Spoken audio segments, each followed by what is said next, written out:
madumi at parang pusang nanganganak, di ba panganak. Parang gano'n yung pakiramdam. Then, all of a sudden, nag-vomit na ako, so na ako. And gastric juice na yung sinusuka ko. The third time that I vomit, ang nangyari sa akin, yung hindi na ako maihi. So kinabahan na ako, nakita ko yung chan ko nag-blow sa chan ko. Sabi Lord, anong nangyayari? Anong nangyayari? So sabi ko sa wife ko, let's go to the hospital. Ako pa nag-try ko sa hospital. August 20.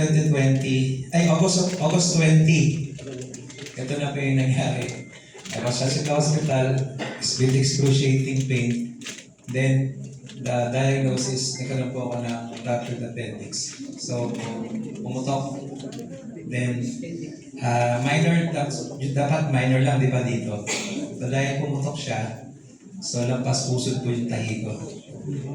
Lampas pusod. Dahil ko pa yung na-CS. So, for those women na nanganak na, huwag yung sasabihin sa akin na mahirap maging ina. Dahil dinaras ko rin kahit surgical chill. Cleaning aside ko, pero that time, 3 days of excruciating pain.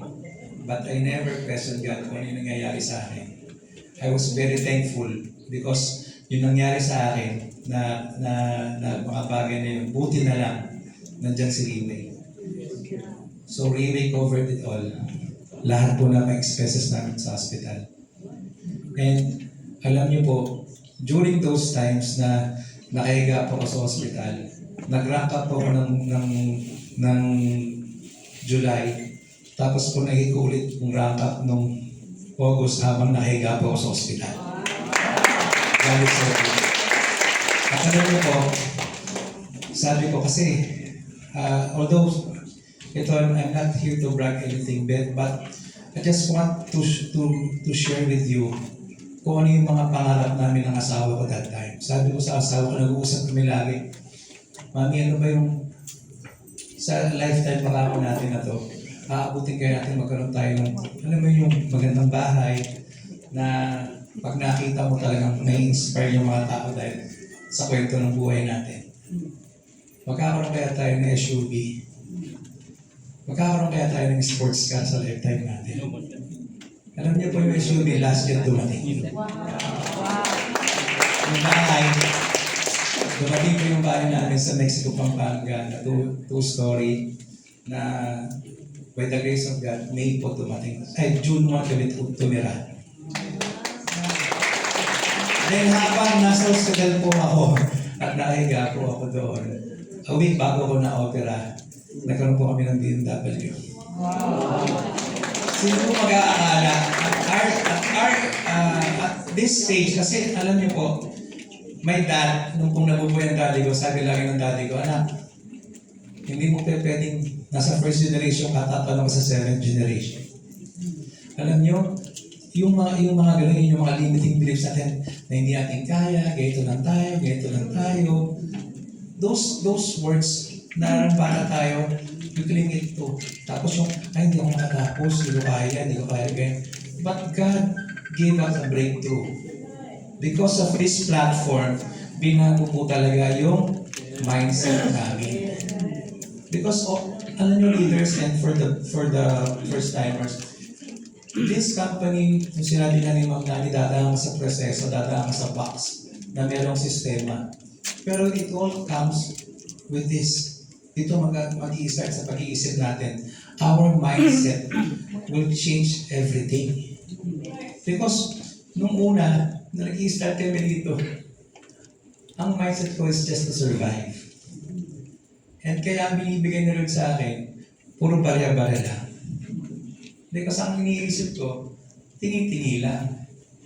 Pero what if humingi ka kay Lord na, Lord, bigyan mo kong ito. Bakit? Not for you, not for your family, but for those people na gusto mong ipakita na it is possible. It can be done. Bakit po ganun? Alam niyo po nung una, nagpe-pray po ako lagi. Dahil ko, Lord, mag-tristal ako, magtimpilit pa po ako, ganyan. Dahil yung prayers na gano'n. Pero, Alam niyo po, by contemplating and every day nag-reflect ako, yung panangarap di na pala importante. What important is yung pagpe-pray mo sa mga tao na sabihin mo sa mga Lord, ano po ba ang maitutulong ko sa mga tao na naniniwala sa akin? That's why, for all my team na nandito po ngayon, alam niyo na po, kung gaano ako pakulit, na tinatawag-tawagan ko po kayo. Kasi gusto ko, kung ano yung narating namin, mas mahigitan ninyo. All of my dreams, hindi po sa akin. My dreams will be achieved if those people will achieve it also. And I am very happy that yung nag-rank up po ng mga leaders namin na kumikita ng 6 digit. Ilang pamilya po ang natulungan po because of one story na nagsimula po sa akin dahil sa katigasan ng ulo ko. And that changes all. And maiksi lang po itong sharing ko, pero I just like to have, before I close, I just like to have a short story. Okay lang po ba? Kasi may nagtawag ako sa story.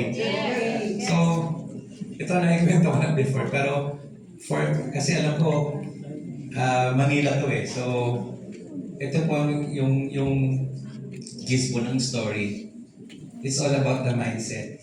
So, there's this kid na sabi niya, Daddy, gusto kong sumali sa Japan.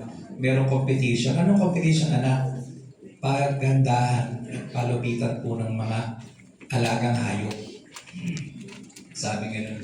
So, yung daddy niya, dahil so very supportive ng daddy niya, sige anak, kasamahan kita at tutulungan kita dyan. Alam niyo, yung bata,